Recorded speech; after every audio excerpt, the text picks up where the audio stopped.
Hey yo, what's up dancer? Welcome into Poppin' Talking. What's poppin'? Let's Talking with me Janice Eta and Yusuf Sagita. today on the dance floor we have Angelia Firmansyah. Angel, Waduh. malaikat ya. Malaikat. Kayaknya bukan salah nama deh kayak orang tua gue. Waduh, Gak ada baru kegiatan mulai udah gitu. nyalain orang tua. Padahal mah kelakuan gue aja yang anjing. Aduh. Itu adalah kata Apa tuh? termantap pertama yang baru keluar di podcast ini. Yeay! Tepuk tangan untuk Angelia Firmansyah. Mas sebelumnya Angel, belum ada yang ngomong belum anjing. merada. Belum. Baru lu doang. Kalau kita kan biasa kan ngomong kucing gitu. Sopan ya Lu orang-orang sopan ya. ya sapi gitu. Kalau anjing tuh jarang. Lapar ya kak? Iya. Ngomongin sapi. Angel, dulu tuh kepikiran nari itu dari kapan, Angel? 6 SD. Oh ya? Awal nari tuh 6 SD. Awal nari 6 SD. Motivasinya adalah karena gue gembrot banget. Gue kayak Oke. bola gelinding tuh. Dulu tuh gede banget, gue gendut ya kan. Terus nyokap gue suruh, ini daripada kamu obesitas, kamu nari aja lah. Cari gimana olahraga atau apa gitu kan. Oh memang keluarganya dari dulu sudah memotivasi ya. Sangat memotivasi ya Tapi keluarga arahnya ya. memang ke dance, nari suruhnya. Enggak, pokoknya intinya kayak suruh olahraga. Tapi kan kalau olahraga yang kayak yoga atau yang kayak ke gym gitu kan pas zaman kecil lu anak SD kan mana comfortable sih kayak gitu kan. Jadi milihnya ada sanggar dance nya baru buka deket rumah. Oh gitu. Ya udahlah kita trial aja gitu ketemu sama orang-orang. Trial. Iya trial Iya, ya kan. iya. Suka. Terus diterusin terus ketemu perform pertama kali. Jadi gue gabung sebulan. Terus disuruh perform tuh di mall pertama kali. Di mall. Nah di momen itu gue kayak merasa ini kayak gue mau deh di dunia ini lama-lama. Oke. Saya bukan di dunia ini ya. Maksudnya di dance scene ini gitu. Gue pengen ngedance gitu. terus. Karena kan kayak feel-nya pas lu pertama kali naik panggung kan kayak adrenalin Beda. rush-nya beda Beda. gitu kan. Terus lu berasa lu show off sesuatu gitu. Nah dari situ gue merasa kayak enak juga nih ngedance terus. Tapi di situ orang tua lu hadir untuk melihat lu perform. Hadir ya dan lu membuktikan gitu ya. Nih lihat. Iya walaupun gue belum waktu itu belum ya. Oh belum baru sebulan ya baru sebulan. mohon maaf ngedance 1 bulan gue kurus enggak uget-uget iya di atas panggung cuma uget-uget aja gitu tapi gue seneng banget kayak gue bisa dance gitu kan. Gitu ya. Terus dari sanggar kecil terus gue ikut tuh sama si sama si teachernya itu gue ikut karena dia mencelok-mencelok kayak freelance juga biasa lah dia ngajar di satu terus satu tempat lain terus gue ditarik karena kayak gue yang paling bertahan di sanggar itu sisanya tuh keluar masuk gitu kan. Gua Bertahan karena motivasinya belum kelar ya pada saat itu. gitu. Urusin maksudnya ya kak ya. Iya, itu dia, Nah, gitu. terus kayak gue ditarik ke sanggar yang lain, gabung sama tim lain, terus punya dance crew Oke. pertama, ikut lomba, pas segala macem. Kayak gitu sih, awal motivasinya itu ya, basically karena saya gendut. Jadi berhubungan dengan fisik yang kebetulan pada saat itu sedang Membludak. naik gitu ya. Kita ngomongnya naik gitu ya. Dan terus menerus sampai akhirnya sekarang gitu ya karena si adrenalin itu tadi. Berarti Angel basicnya lomba. Anak lomba dong. Anak lomba. Iya, anak komunitas dan anak lomba sih. Anak komunitas, anak lomba gitu ya. Iya. Apa yang kamu rasain di komunitas Angel? Dari segi semuanya deh, dari segi pertemanannya, dari segi kayak social life-nya di samping kalian. Ya, satu-satu nari deh, gitu. itu dulu. Satu-satu tuh, itu dulu. tuh. Oke, awalnya tuh gue berkecimpung di komunitas b-boy. Pertama kali gue turun dance. Oh, big girl. Dulu- bukan ya? Big girl atau big girl? Gak bisa dicap big girl, Oh, gue nggak cuma bisa. bisa baby freeze. Baby lagi ya, masih baby lagi tuh. Baby freeze. Tapi pokoknya dulu gue deket sama anak b-boy. Tapi Deket. karena Deket. dulu Itu SD deket. enggak itu udah masuk SMP lah. Oh, Itu udah masuk Oh SMP. iya. Udah masuk Puber SMP. kak. yang gue udah punya tim dance sendiri itu kebanyakan yang cowok-cowok tuh b-boy. Jadi deket komplek rumah tuh ada clubhouse gitu. Isinya tuh kalau sore tuh cypher, latihan Oh, gitu gitu. kan. Nah, terus dari situ tapi gue nggak ngeh kalau b-boy itu tabiatnya kayak kurang oke gitu. Ngerti gak? Kurang cocok di gue. Oh, gitu. Tabiatnya gitu kan. Jadi kayaknya gue pindah aja deh gitu. Terus akhirnya gue pindah komunitas pindah les sih sebenarnya. Tapi jadi kan kita bikin komunitas baru lagi kan kalau pindah les. Iya. Nah itu lebih ke hip hop dan ya bener-bener culture dance culture-nya gitu loh. Oke. Dan kan gue nggak tahu ya zaman dulu tuh ada kebagi kalau dance tuh ada komunitas sama yang entertain gitu kan. Nah ternyata setelah gue sampai sekarang nih yang gue pelajari tuh kalau di komunitas lu orang-orangnya lebih sincere sih. Maksudnya lu ngedance tuh buat lu gitu. Bukan buat orang lain gitu, ngerti gak sih? Iya. Kadang kan kalau entertainment motivasi lu tuh nyari uang, Iya. lu get the fame gitu-gitu kan.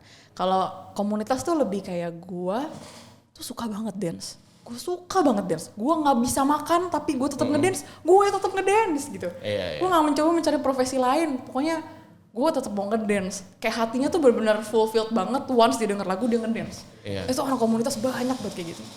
Kalau kata yang sebelahnya disebut idealisme berarti. Iya benar.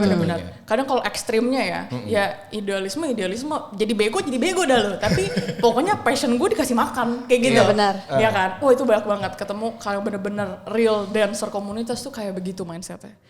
Cuman terus gue enaknya ini sih nggak banyak drama. Kalau yang komunitas gue ya untungnya tuh tidak terlalu banyak drama. Kayak nggak ada tuh sabet-sabetan. Kerjaan itu tuh nggak ada. Nah cuman susahnya kalau di komunitas tuh keep up sama kompetisinya.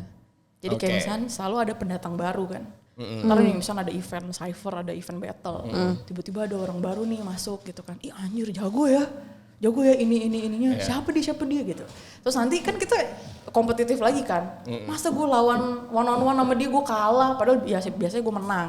Nah lebih yang kompetitif kayak gitu. Dan itu jadinya sebenarnya itu bagus sih, jadi self development. Jadi lu selalu nyari kayak lu latihan lagi, lu nyari private lagi gitu-gitu sih.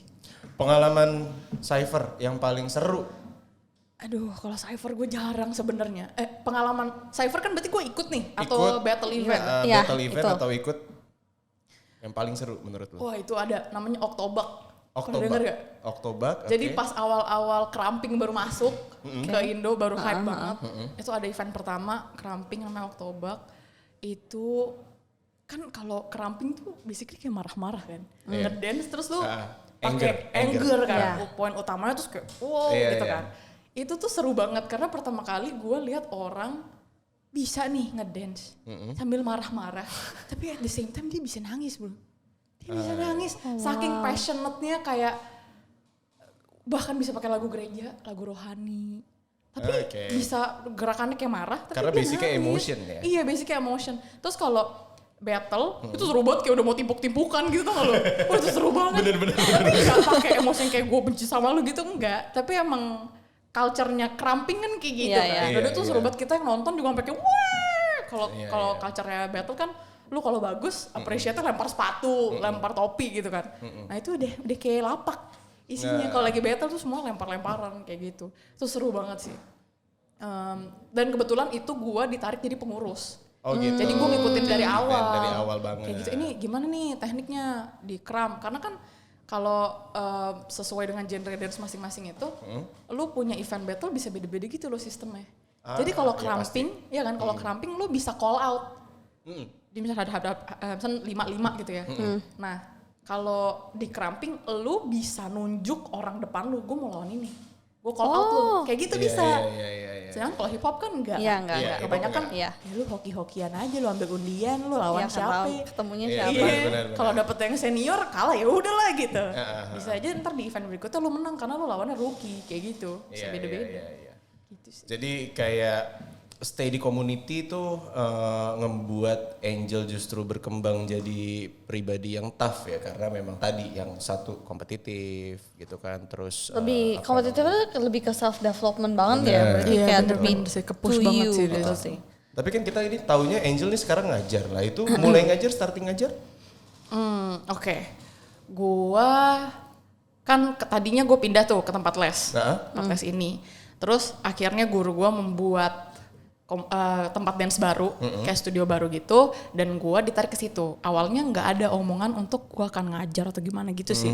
Basically gue kayak ngekor aja gitu loh, karena gue udah lama sama guru ini, jadi gue ngekor. Terus tapi kelamaan kan namanya studio baru butuh murid, butuh pengajar banyak gitu kan. Akhirnya gue, ya udahlah gue kena damprat juga nih kayak, ini ada kids harinya itu di hari biasa dan maunya sore, nggak mau malam. Private ya, private. Iya, sebenarnya kelas open sih, tapi kebetulan dia masuk bertiga gitu kan. Iya kayak gitu, sepaket. Jadi small group gitu lah ya. Kebetulan di momen itu teman-teman gue tuh pada nggak ada yang bisa ngambil. Oke. Karena ada yang kerja, pulangnya harus after work, ada yang masih kuliah apa segala macam. Tersisalah gue. Dengan kayak gue gak pernah ngajar, gue cuman pernah simulasi ngajar kayak gitu. Tapi kan yang diajar juga teman-teman sendiri beda lah. Ini gue ngajar anak kecil. Pada masa itu gue gak suka anak kecil. Apa sih anak kecil repot gitu kan. Jadi pada masa itu. Pada masa itu. Kan? Nah terus kedapatan lah si anak, ya udahlah gue ambil aja lah ini anak 3 gue kelas. Terus kebetulan ini gue bukannya menjelek-jelekan anak internasional ya. Tapi gue tuh kurang suka sama anak bocah yang sekolah di internasional. Ah iya. Kayak anak bocah tapi jaksel gitu. Iya. Yang ngomongnya gitu kan. Iya, literally which is ya kan. Which is literally benar-benar. Nah, itu anak-anak yang kayak gitu tuh yang gue ajar tuh. 3 anak pertama ini ya kan.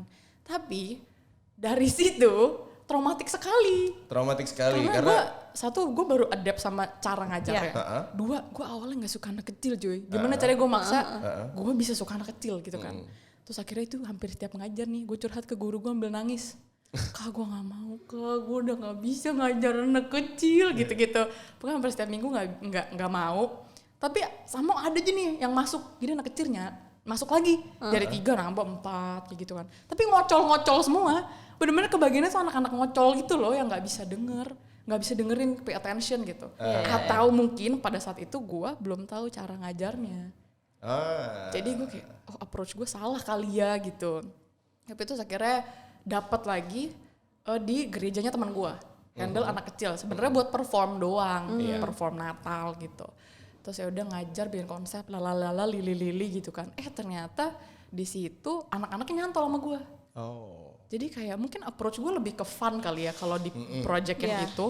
Jadinya anak-anak kecil ini kayak yang cici jadi nempel gitu loh. Dan akhirnya ketarik ke studio gue. Oke. Jadi masuk tuh ya. Yoi dong ya kan. Bener. Ya kan itu jadi gue tarik, gue bawa ke studio gue, masuk tuh lebih banyak lah gitu. Terus akhirnya si yang 4 anak ngocol yang pertama itu usai, mereka bye-bye. Makanya mereka memutuskan untuk cabut kayak gitu. Nah terus datanglah si anak-anak kecil yang baru ini gitu kan. Jadi gue pertama kali handle tuh bukan teens. Karena kan teens tuh lebih mudah di handle ya. Iya, at least udah ngerti. At least udah ngerti kita ngomong apa dia udah bisa. Kita bete, kita marah, mereka ngerti gitu kan. Kalau anak kecil nih, kalau misalnya kita diem bodo amat. Hari ini free gitu kan. Sedangkan kalau teens kan lebih bisa. Nah terus gue handle si anak kecil ini. Terus yang 4 anak ngocol itu tuh jadi titik balik gue. Kenapa gue mau bener-bener seriusin ngajar. Kalau lu jadi guru nih, lu kan pegang tanggung jawab kan. Buat bikin yang lo ajar itu bisa. Betul. Gitu kan. Ya, betul. Atau at least belajar sesuatu lah gitu ya kan. Nah pas momen itu ada salah satu anak dari 4 anak ini yang sebenarnya gue tau dia pinter. Lu tau gak sih anak kecil yang udah kritis dari kecil? Itu dia yang mau gue omongin. Asking everything gitu. Ya kan ada yang kayak gitu. Tapi pada waktu itu gue gak bisa ngejawabinnya dan jadi kesannya gue gak bisa di respect gitu. Ngerti gak sih? Bener. Nah si anak kecil ini kayak gak respect gue. Terus dia bilang keluar dari mulut dia, entah bercanda, entah emang dari sananya sudah sangat kritis gitu ya. Sekali gitu. Itu dia ngomong intinya ya kayak, gue tuh gak merasa lu tuh ngajarin gue. Gitu. Kayak have you ever taught me something kayak gitu, ditanya kayak gitu ke gue. Terus di momen itu gue masih kayak, ya ngajarin dong, emang dari tadi miss ngapain? Gue masih jawabin gitu kan. Pulang ke rumah gue banjir air mata. Gue kayak, nih gue tuh apa sih? Gue tuh bisa dance gak sih? Gue tuh bisa ngajar gak sih? Wow galau lah tuh semuanya kan. Sampai akhirnya gue mutusin kayak gak bisa nih, gue harus konsultasi sama orang yang udah biasa ngajar kids. Ya udah gue konsultasi sama dancer tetua gitu lah yang di Surabaya yang udah sering ngajar emang handling kids gitu-gitu kan. Sampai gue niatin tuh private ke sana. Ya private-nya 2 jam cuman gope ya. Pesawat dan penginapannya mahal sekali ya kan, beda gitu. Kayak harus modalin. Di situ tuh gue belajar sih kayak investasinya tuh lu di ilmu gitu loh. Lu kalau di dance mau ngajar tuh kayak gimana caranya lu mau ngasih orang makan, tapi lu sendiri gak nyari makan. Gak bisa dong. Lu mau ngasih orang basic, tapi basic lu lemah gitu. Ngapain? Apa yang mau lu share kan gak bisa kan. Iya benar. Jadi akhirnya ya udah kayak gitu, terus akhirnya untungnya gue dapet anak murid yang lebih oke, yang lebih nyantol sama gue. Nah dari situ gue baru belajar, cara ngajar yang bagus tuh karena kecil tuh approach-nya tuh gini. Ya trial error juga sih. Terus makin lama dikasih handle lomba teens sekolah, tuh anak-anak approach-nya beda lagi tuh ke anak teens SMP, kayak anak SMA juga beda lagi approach-nya. Biar tuh anak-anak nyantol ke gue tuh beda lagi. Akhirnya ya udah ketarik semua tuh ke studio gue. Akhirnya handle banyak sampai ya bersyukurnya gue pernah sampai handle paling banyak di studioku tuh 38 murid. 38 anak kecil? Enggak sih. Ya paruh-paruan lah. Paruh-paruan lah ya. Iya gitu. Oke. Hebat lo dari gak suka anak kecil. Iya, jadi memang Angel ini dia adalah sosok pengajar dance anak kecil yang one of the best kalau menurut gua gitu. Karena ya padahal gitu, kalau ini udah dari di-share, bidang yang sebenarnya kamu gak suka loh. iya, Bener ya. itu adalah jadi challenge tersendiri karena mungkin culture dari si komunitas juga kali ya ke bawah kayak gue harus bisa nih gitu. Masa gue nggak bisa handle anak kecil sih gitu loh ya kan. Dan memang di feeding banget gitu kan, tetap nyari ilmu, great banget sih, keren banget sih. Ya, keren banget. Saya lah. Nggak apa-apa, biar tahu gitu. Maksudnya kita juga harus upgrade juga, kita harus makan juga kalau kita mau ngasih makan orang. Iya bener. Ya? Itu sih yang selalu gue pegang sih selama gue ngajar dulu. Ya kan kebayang aja gitu kalau misalkan tiba-tiba nggak melalui proses itu, tiba-tiba punya anak sendiri lah gitu. Tiba-tiba. Udah planning. Gimana Angel? Apa? Langsung pura-pura lupa ingatan. Iya, buru-buru lupa ingatan. Ya Jangan ampun. dong, jangan di sini. Oh nanti aja. Ntar aja. Nanti aja. Tapi so far kan ngeliat Angel berarti dari semenjak kecemplung nari itu ya dan motivasi itu kesini kan kerjaan semua dance. Ya. Ya kan. Di lain itu kamu ada yang kamu pengen dapetin nggak sih sebenarnya? Ada yang kayak achievement yang sebenarnya kamu pengen punya? Apa ya? Apa ya achievementnya? Oh, ini sebenarnya bisa dibilang failure sih. Kayak selama ini tuh gue beberapa kali handle anak lomba dance gitu kan, kayak lomba tim kampus lah, tim sekolah kayak gitu-gitu. Gue pengen handle DBL. Bisa DBL gak? DBL, iya. Nah itu kan ada tuh tahunan. Dan itu setiap tim basketnya kan Basket. selalu bawa tim MD-nya dari sekolah masing-masing dilombain lagi kan. Nah itu tuh teman-teman gue udah pada sering handle dari tahun ke tahun. Sedangkan gue belum pernah di approach sama sekolah. Well udah pernah tapi akhirnya nggak jadi gitu untuk handle DBL. Karena DBL itu lo a whole performance. Kalau biasa kita cuma bikin dance choreography, di DBL itu harus bikin kayak pakai properti, ada temanya. Waktu itu ada tuh tema princess sampai lu bikin properti yang bisa geser. Sampai yang kayak seheboh itu, dan itu gue berasa itu challenge baru di gue gitu loh, selain koreografinya itself ya, gitu sih. Tapi gue belum dapet kesempatannya dan gue masih pengen coba sih, gitu. Itu ya, pengen nyoba gitu. Tapi kebetulan Tetap ya dunia dance tuh dia Iya. nggak jauh-jauh, masih di situ. tetap di situ gitu ya, tetap di Itu kepo performance banget gitu. sih. Kepo banget. Dan apa namanya, kita kan di Dance Icon ID ini kita punya hashtag nih. Ya, Because ya udah tahu lah orang dia. Ya. Biasanya ada di belakang layar. Biasanya di belakang layar, biasanya di situ tuh ya kan. Yang ngasih 4 menit lagi gitu ya. Iya, bener 3 menit ya. lagi. Kak. Iya. Gitu. Yang biasanya kalau duduk kursinya bunyi nyik. Iya. itu dia tuh suaranya tuh itu yang ini nih. Akhirnya ya, akhirnya keluar kan dari di belakang layar kita tarik kemari. Iya. Jadi ini adalah di luar dia ngedance komunitas dan kawan-kawan, multimedia kerjaannya. Nah, itu Kalau dia. gitu, pertanyaan terakhirnya, because I dance-nya Angel. Oke. Gue udah mempersiapkan jawaban ini. Wow. Dari Pas yang lalu ya. dari pas diajakin kayaknya. Kita Pas diajakin dia udah tahu kan soal dari kemarin-kemarin kan. Oh iya ada pertanyaan because I dance gue apa, terus dari kemarin Angel, besok kita podcast ya. Iya, udah langsung mikir ya. Apa ya gitu. Gue karena dance gue belajar kalau semua hal tuh ada timingnya masing-masing. Timing. Jadi dulu tuh Ada kapan? Masuk panggung Iya. menit keberapa? literally, ya kan? Literally. Which ya kan? is. Which is. Gak dong, gak ke situ dong. Iya. Jadi kayak dulu gua itu orangnya minderan. Gue merasa kayak kok teman gue jago banget ya, teman gue bisa gini, teman gue bisa menang ini, bisa menang itu. Gue tuh dulu galau banget, se-insecure itu sama skill gue sendiri di dance. Terus sampai akhirnya gue menyadari kalau wah ya udah lu usaha terus aja. Setiap orang tuh punya porsi dan timing mereka suksesnya masing-masing gitu. Entah itu sukses, entah itu time lu realize lu harus kemana gitu. Ngerti gak? Jadi kayak gue merasa ya udah lu bukannya everything has its own timing terus lu nunggu doang, tapi lu ya udah lu tetap jalanin semaksimal mungkin. Kalau memang masih gagal ya udah lu coba terus lagi gitu loh, karena lu nggak bakal tahu timing lu kapan. Kalau misalnya lu stop sekarang bisa aja timing lu bentar lagi. Betul, gitu kan. Jadi ya udah coba terus aja sih, itu sih lebih karena itu benar-benar karena dance gue belajar itu. Jadi gue lebih bisa kalau misalnya detik ini gue insecure nih misalnya skill editing gue gitu ya, anjir nggak kemana-mana nih skill editing gue gini-gini doang gitu. Ya udah yang ngulik-ngulik dulu aja, ntar siapa tahu udah timingnya gue tiba-tiba dapet ilham gitu kan. Gue bisa edit yang lebih oke, dapat klien yang lebih oke kayak gitu-gitu sih.